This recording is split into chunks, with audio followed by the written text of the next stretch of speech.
being a fucking loser. So when you say awkward as hell, I'm like, oh my God, you were probably the best. Oh. Do you know what I'm saying? People didn't dislike me. I was just awkward. Like, I just hated that I wasn't. But I also subscribed to just the worst media that pushes like, oh, the James Bond type of cool aesthetic. And I was like, I'm not cool. Like, I'm not. I just felt like. Shayne's smoking cigarettes at like 14. He's like, hello, little lady, want to go back to my room? And everyone's like, go away. Yeah. I mean, being a guy when you're 14, and also this is pre like deep internet that we have now, where you really can find the info. You were pre-apps. Yeah, pre-apps, man. Like trying to find the info back then was tough, and I want to go into that more on these episodes and talk about that and my history with the internet, because Googling things in 2005 or 6, it's devastating. You would find nothing good. You'd be looking through forums trying to get advice. You don't know who these guys are. Yeah. And it's looking back, it's the worst advice on the planet. And it makes sense why so many dudes end up doing the cringiest, stupidest, most uncomfortable things. It's because they were probably told somewhere like, do that, it'll work. Like, did you ever Google how to be cool? Yeah. Yes. I did. 1,000,000 times. Did you ever Google how to flirt? Oh, yes. Yes. Oh, not me. But they never had how to flirt for girls. And I have a vivid memory of like a video, might have been on E-Bomb's World or early YouTube or whatever, it was how to flirt. And this guy was like, this is what you do. You walk up to a woman. If she has blue eyes, you go, your eyes, they're like blueberries. I want to like eat it. I want to eat that little blueberry. And that's like just in Oh my there God, Courtney, forever. that is you. That's Shayne. actually just you. Your eyes are like blueberries. Yeah. I want to like eat it. Oh my Why God. are you? Stop grabbing my eyes. Are my eyes like poop because they're brown? Your eyes are Your eyes are little like coffee shits. beans. I want to grind it up and drink it in the morning. I actually love that. That's really, really cute. Wow. No, it wouldn't have worked on me. Are you sure about that? Your eyes are like, wow, your eyes are green, like little 4-leaf clovers. I want to, like, make a wish. I want to be a lucky too. Yeah. Oh, your eyes are green. Just like in Ireland, out on the fields with my sheep. Got to go out and get them and wrangle them back to the back to the farm. Mary's here. She's shaping the ship. What? Don't come inside. Shut up and come inside. Just come inside, like I've got some beef stew cooking. Boat. Oh, okay, hold on, really quick. Sidebar. Do you remember this? Amanda has a character that she pitched, or she just started joking about. No, you told me about this. I never knew about this. This happened. I was like, remember, Amanda has a character that, what if your manager was an old Irish woman? And that's the character. And it's like, we're at VidCon, and imagine this woman is managing you and trying to help you. Both. Yes. So it's like, okay, guys, the meet and greet is happening in 20 minutes, so you'll need to head on down there. But imagine you have a bit of a stomach ache. So your manager is like... Just like, but you can go down to the back and you can wait it out and you can go to sleep, but come out here and talk to your people. But be kind. But be good. If I could have a manager that spoke to me like that and like, I don't know, fed me like pork links and like put me to bed.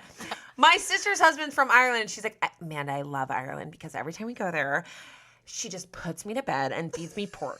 And I'm like, what? And she's like, you sweet angel, I bet you're so tired from your travels. Go to bed and come back and you wake up and we'll have tea and food and we'll get really drunk at night. Like, it sounds fake, but it's real. That's what they're really like. That's That's all of them. They're all really like that.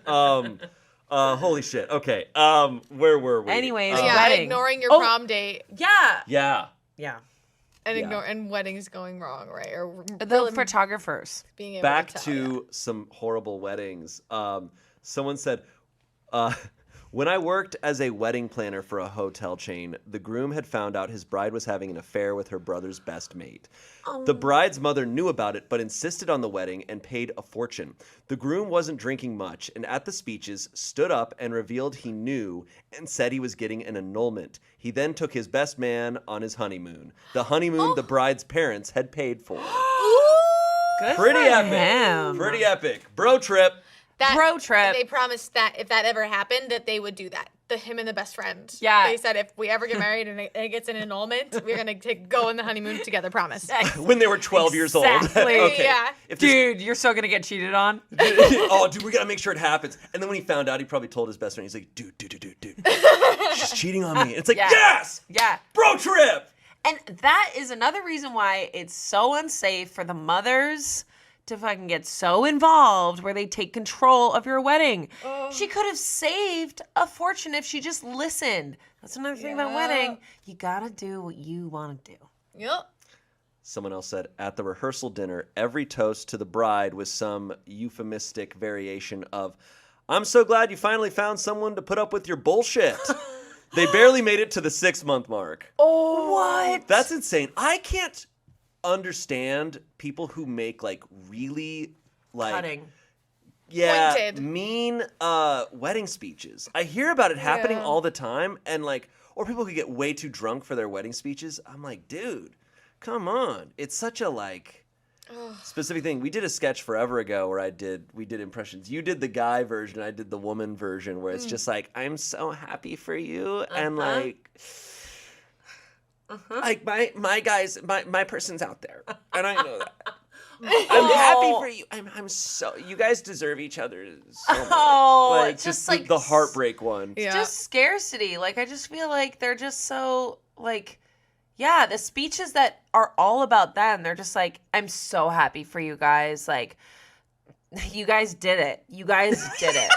And I just feel like you did it. My sister was a little bit like that at my wedding. She was like, but she was mad that my dad gave a speech because she was very drunk. My dad popped up. My dad popped up and was like, these two. And my sister dropped her glass of wine and it went during my dad's speech. And it was like so lovely. And she was like, at least he gives you a speech. He barely gave me a speech. So there's just like so much, like, I don't Holy even know, shit. like jealousy Wow. around. Oh yeah. That was the only moment that got a little like feisty. Other than that, it was all love. I can imagine your family being Yeah. feisty like that. Yeah. That's awesome. Luckily, my family, they're very, like, we all have enough social anxiety that we want to put on a great speech. And we're just it's going to be very, someday when it happens, it's going to be very formal and just very like, well, so happy for Shayne. He did it. And my oldest brother, you can see a lot of my characters in him in that he's just this like, he was never part of a fraternity, but he's got like a frat energy, and he is a teacher now. But he'll be like, "Well, dude, you freaking did it, dude. That's awesome. Couldn't be more happy for you. Awesome, man. You're sick as hell. All right, peace." So it'll be nice. I Okay. kind of love that. Someone said this before. Third wedding, and the best man, the groom's brother, starts his speech. Well, welcome back, everyone. Good to see some new faces and some old ones. Oh Wait, my what does that God. It was mean? like not a first marriage. Just did not do well. Not doing well. Dude, why? Why? Someone said, asked the groom in a recorded interview why he asked her to marry him, and he said, the pressure to get married. They lasted less than 2 months, hadn't even finished the video, and they were over. Oh, God. He hadn't finished Before he editing. finished editing the wedding video? It was over. Which is probably better that it ends then and not. Okay, I found this It's one's easier to get divorced at that point, right? But yeah. but I'm just like, what? Don't you guys see the signs? No. Also, I not. fully believe in pre-marriage counseling. We did a year sure. of pre-marriage counseling, great. and it was amazing. And it was like, oh, great, we're on the same page about everything. But imagine if it was like, you did it and you were like, oh, you're pressured to get married to me? Like, that's when you find all that shit out. Don't get married. Interesting. Yeah, some people truly just don't see anything. don't. They just don't. They don't see a damn thing. This is the craziest one. Oh, God. Went to a wedding during college to my friends that got married who graduated 2 years prior to me.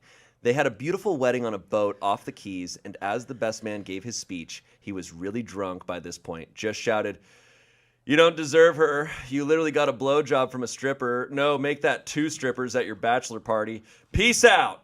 He dropped the mic and tried to do a dramatic exit, but by this point, we were all stuck on this boat in the middle of the ocean. It took an hour to get back to port, and it was the most awful and awkward hour of our lives for everyone on that boat. Oh. Bro. What? He had to have been like, peace out. Oh, shit. Just jump off. Just jump off the boat. A shark immediately eats him. Peace out. Ah! Peace out. I'm gonna use the bathroom. Where's the bathroom, Captain?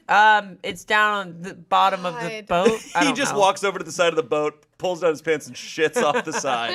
He's like, might as well. Wait, that's Who so cares? odd. Insane. Also, so embarrassed. Like maybe he thought that he was doing her a favor, but he wasn't. Like who was that for? Was that for the girl? For the bride? Was that for him? Yeah. No. I think it was for him. If you are the bride of the groom and you find out and you want him to do a public thing, that's one thing. If you find out one of them's cheating on the other, just go tell them directly and let them do their public. Maybe he wanted to be with her. That's what I'm thinking. He did That's why say I you said don't deserve her. He wanted to don't be deserve with her. her, and now maybe they're going to be together after he got eaten by a shark. Wait, I loved him. She jumps in. The shark's like, yum, yum, yum. I love the shark. We're here for the shark. Yeah.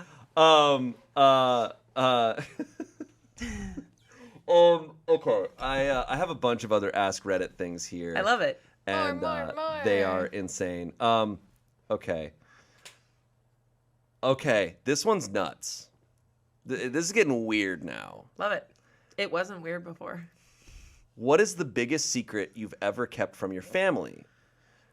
The first one is, and mind you, this is an anonymous post, so we can't fact check this stuff.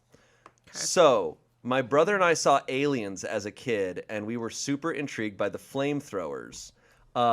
In fear of idiotic aliens, like the movie Aliens. Yeah, the flamethrower. Sorry. Oh! I forgot about this one. When I first read it again, I was like, oh, they saw Aliens. No, they saw the movie Aliens. Mm-hmm. So my brother and I saw the movie Aliens as a kid, and we were super intrigued by the flamethrowers. In a feat of idiotic 13-year-old brilliance, we determined that a super soaker filled with Aquanet with a butane lighter strapped to the front might actually work the same. To our utter shock, it did. Shot 20-foot streams of sticky flame. We were just overjoyed until said sticky flame hit the side of the house and caught it on fire. Oh shit. So we race over in between my shirt and the hose, get it out, but there's a large dark spot on the side of the house. So we disassemble and clean out the flamethrower and mum's the word. 30 years later, we were eating dinner over at the folks, and Dad remarks they've painted the house and finally got rid of that weird dark spot. Much stealthy chortling ensued. Honestly, how do kids survive childhood? We're all idiots.